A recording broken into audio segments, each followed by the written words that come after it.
आज 16वां व्रत कथा। बोलो महादेव शंकर भोलेनाथ माता पार्वती जी की सर्वदा ही जय हो। एक समय श्री महादेव जी पार्वती जी के साथ भ्रमण करते हुए मृत्युलोक में अमरावती नगरी में आए। वहां राजा ने सुंदर शिव मंदिर बनवाया।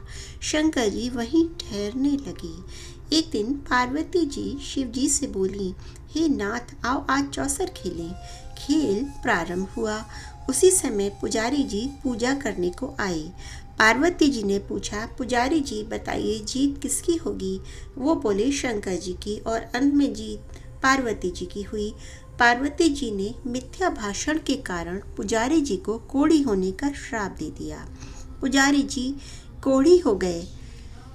कुछ काल बाद अप्सराएं पूजन के लिए आईं। पुजारी जी से कोढ़ी होने का कारण पूछा। पुजारी जी ने सब बातें बतला दी।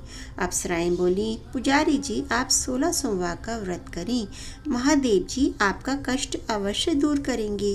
पुजारी जी ने उत्सुकता से व्रत विधि पूछी। अप्सराएं बोली, सोमवार को व्रत करें, संध्या उपासना उपरांत आधा सेर गेहूं के आटे के 3 अंग बनावें और घी, गुड़, दीप, नैवेद्य, बेल पत्रादि से पूजन करें। बाद में 1 अंग अर्पण कर शेष 2 अंग प्रसाद समझ वितरित कर प्रसाद लें। इस विधि से 16 सोमवार कर 17वें सोमवार को पाव सेर गेहूं के आटे की बाटी का चूरमा बनाकर भोग लगाकर बांट दें। फिर सकुटुंब प्रसाद ग्रहण करें। ऐसा करने से शिव जी तुम्हारे मनोरथ अवश्य पूर्ण करेंगे। यह कहकर अप्सराएं स्वर्ग को चली गईं। पुजारी जी यथाविधि व्रत कर रोग मुक्त हुए और पूजन करने लगे। कुछ दिन बाद शंकर पार्वती जी पुनः आए। पुजारी जी को कुशल पूर्वक देखकर पार्वती जी ने रोग मुक्ति का कारण पूछा। पुजारी जी के कथन अनुसार पार्वती जी ने भी व्रत किया। फलस्वरूप अप्रसन्न कार्तिकेय जी माता की आज्ञाकारी हुए। कार्तिकेय जी ने भी पार्वती जी से पूछा कि क्या कारण है माँ, मेरा मन आपके चरणों में लगा। पार्वती जी ने वही व्रत बतलाया। कार्तिकेय जी ने भी व्रत किया। फलस्वरूप बिछड़ा हुआ मित्र मिला। उसने भी कारण पूछा।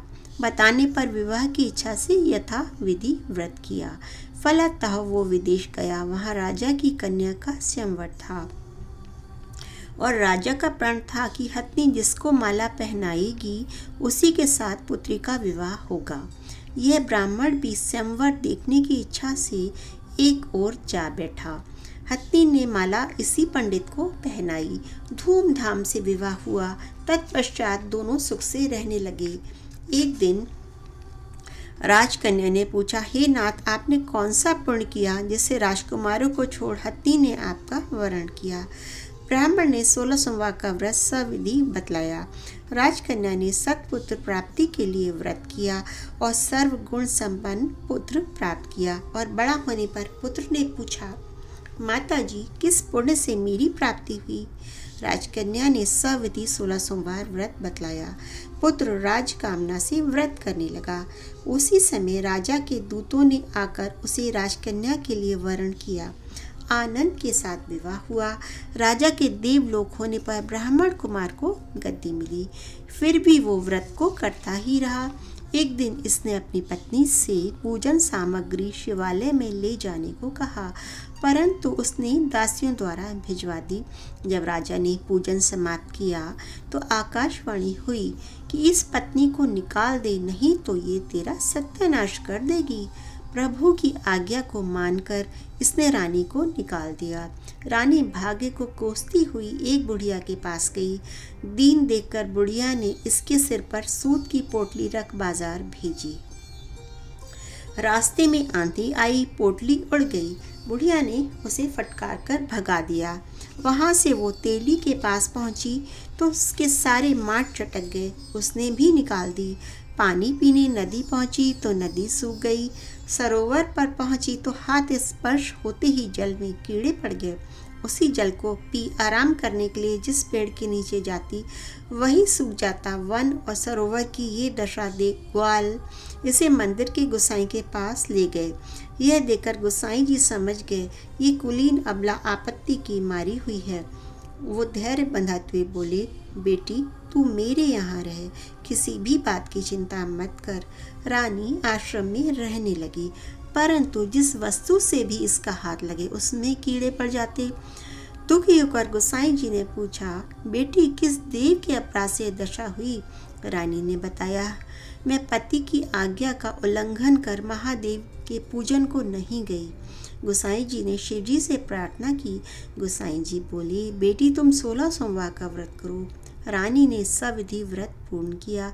व्रत के प्रभाव से राजा को रानी की याद आई और दूतों को उसकी खोज करने भेजा। आश्रम में रानी को देख दूतों ने आकर राजा को रानी का पता बताया। राजा ने जाकर गोसाई जी से कहा, महाराज जी मेरी पत्नी है, शिव जी के रुष्ट होने से मैंने इसका परित्याग किया। अब शिव जी की कृपा से इसे लेने आया हूँ, कृपया इसे जाने की आज्ञा दें। गोसाई जी ने आज्ञा दे दी। राजा रानी नगर में आए। नगर वासियों ने नगर सजाया, बाजे बजने लगे, मंगलोच्चार हुआ।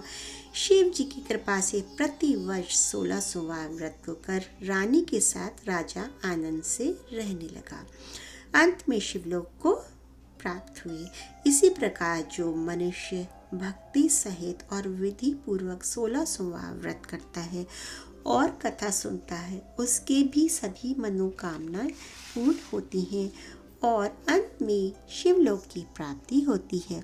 ये व्रत सभी मनोकामनाओं को पूर्ण करने वाला है।